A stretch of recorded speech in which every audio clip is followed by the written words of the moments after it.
যে রহমান আল্লাহ তার কবরে সব পৌঁছে দাও, তার কবরটাকে বেহেশতে বাগান বানিয়ে দেন আল্লাহ। রব্বুল আলামিন আমাদের হাত পা দিয়েছে, আমাদের প্রত্যেককে আপনার মাফ করে দেন। আজকে আমাদের 12 তারিখে নির্বাচনের উদ্দেশ্য করে আমাদের যে নেতা সুলতান সানাউদ্দিন টুকু ভাই যে উদ্দেশ্য নিয়ে জনগণের খেদমত করার জন্য আল্লাহ প্রার্থী রয়েছে, তার মনের মাকসুদগুলো আপনি কবুল করে নেন।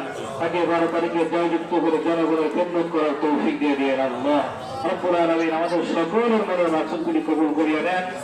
এই মাদ্রাসার উদ্দেশ্য করে আজকে আয়োজন করা হয়েছে, এই মাদ্রাসার দিকে আমাদের প্রধানমন্ত্রীকে নজর দেওয়ার জন্য তৌফিক দিয়ে দিয়ে আল্লাহ।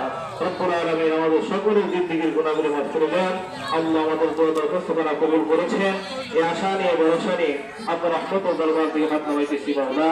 সুবহান রাব্বিকা রাব্বিল ইজ্জাতি আম্মা ইয়াসিফুন ওয়া সালামুন আলাল মুরসালিন ওয়ালহামদুলিল্লাহি রাব্বিল আলামিন। আমিন সুম্মা আমিন। বিহাক্কি লা ইলাহা ইল্লাল্লাহু মুহাম্মাদুর রাসূলুল্লাহ।